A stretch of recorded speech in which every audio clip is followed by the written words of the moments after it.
मैं अब जरा एक बार प्रेम शुक्ला जी के पास जाना चाहता हूं। अब ये वीडियो आया, कल्याण बनर्जी दोबारा उपराष्ट्रपति की नकल उतार रहे हैं। इस पर अभय जी ने कहा हुआ आपने सुना, प्रेम जी आपने भी सुना होगा। उन्होंने कहा इससे बड़ा विषय यह है कि सरकार की जवाबदेही है क्या नहीं, सरकार जो है वो संसद का सम्मान कर रही है कि नहीं कर रही है, सुरक्षा कर पा रही है कि नहीं कर पा रही है।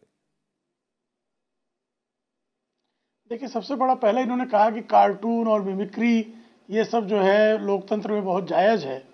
एक आपको ये खबर दिखा रहा हूं मैं, श्रीमती सोनिया गांधी का कार्टून एक जबलपुर में व्यक्ति ने शेयर कर दिया, कांग्रेसियों ने उसकी हत्या कर दी थी। ये कांग्रेस के शासनकाल की व्यवस्था थी कि जो लोग इतनी बड़ी बातें कर रहे हैं लोकतंत्र की, उनकी अपनी हरकतें किस तरह से हत्या तंत्र पर आमादा हो जाते हैं, ये इसका एक प्रमाण। दूसरा प्रमाण, तृणमूल कांग्रेस पार्टी के जो सांसद श्रीमान कल्याण बनर्जी मिमिक्री आर्टिस्ट बन के टहल रहे हैं, सुश्री ममता बनर्जी का एक कार्टूनिस्ट ने कार्टून बना दिया, उसको बंगाल की सरकार ने जेल में ठूस दिया। तो कार्टून और मिमिक्री अपराध नहीं है ये कह रहे हैं साहब, लेकिन अगर कोई बना दे, सोनिया गांधी की बना दे तो उसकी हत्या हो जाए, ममता बनर्जी की बना दे तो जेल पहुंचा दिया जाता है। तो इनकी लोकतंत्र में आस्था को लेकर जो इनका जवाब था, उसका आप असली स्थिति क्या है ये जान लीजिए। दूसरी बात, अब इन्होंने कहा संसद पर जो वहां एक भेदिया घुस गया। भेदी भाई, संसद की सुरक्षा का दायित्व तो लोकसभा अध्यक्ष का है।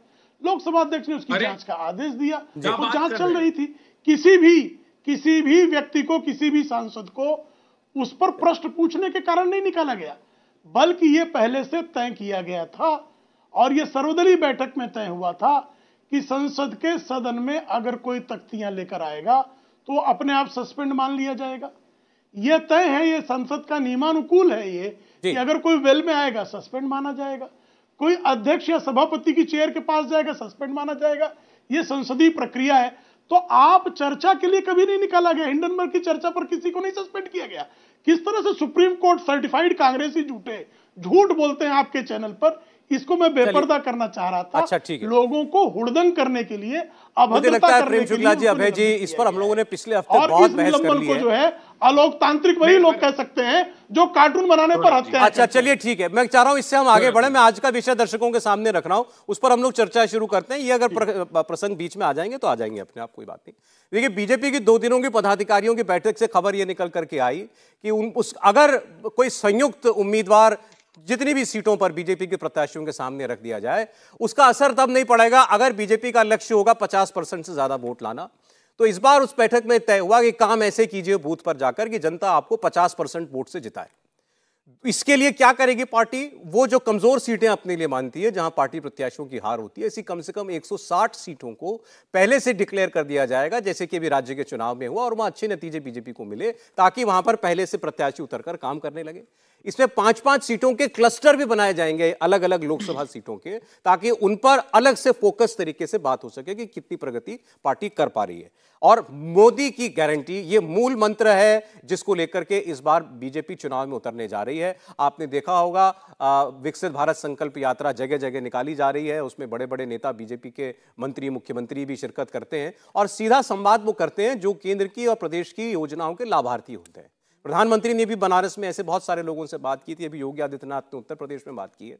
इससे एक सीधे सीधे उस वर्ग को टारगेट करने की कोशिश है जिसको किसी भी सरकारी स्कीम का कोई लाभ मिला है, ताकि उस तक ये संदेश जाए नरेंद्र मोदी हैं तो आपको ये लाभ मिला। ये बीजेपी की तैयारी की बात। अभी कांग्रेस की सीडब्ल्यूसी की बैठक खत्म हुई है, उसके अंदर बहुत सारे फेरबदल किए गए, कई चेहरों को नए नए प्रदेशों की जिम्मेदारी दी गई है। यूपी का इंचार्ज बदला गया, उसमें जो बड़ी खबर निकल करके आई कि अब प्रियंका गांधी वाड्रा उत्तर प्रदेश की इंचार्ज महासचिव नहीं होंगी, वो फिलहाल बिना किसी दायित्व के महासचिव बनी रहेंगी पार्टी के अंदर। अविनाश पांडे को उत्तर प्रदेश का प्रभार दिया गया। ऐसे अलग अलग जो है टीमें बनाई गई। इस पर हम लोग आज बात करना चाह रहे थे। प्रेम जी से दोबारा शुरुआत करता हूं।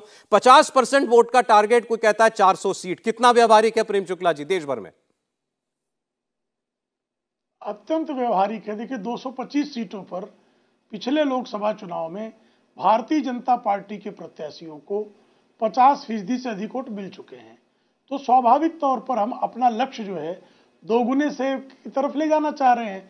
कई ऐसे राज्य हैं जहां पर भारतीय जनता पार्टी के कुल मिले वोट जो हैं वो 50% से ज्यादा हैं। कई राज्यों में एनडीए को जो मिले वोट हैं वो 50% से ज्यादा हैं। ऐसे में भारतीय जनता पार्टी के कार्यकर्ताओं के बल और हमारा जो आदरणीय नरेंद्र मोदी जी के नेतृत्व का जो कार्य हुआ है, जिस तरह से गरीब कल्याण हुआ है, जिस तरह से जो है मुख्यधारा में अंतिम पंक्ति में खड़े व्यक्ति को लाया गया है, ऐसे लोगों का और विकसित भारत बनाने के हमारी संकल्प पूर्ति की दिशा में जिस तरह से सरकार ने काम किया है, स्वाभाविक तौर पर हमें विश्वास है कि भारतीय जनता पार्टी के और राष्ट्रीय जनतांत्रिक गठबंधन के प्रत्याशियों को हम 400 सीटों पर 50% से अधिक वोट पाने के लक्ष्य की दिशा में काम कर सकते हैं।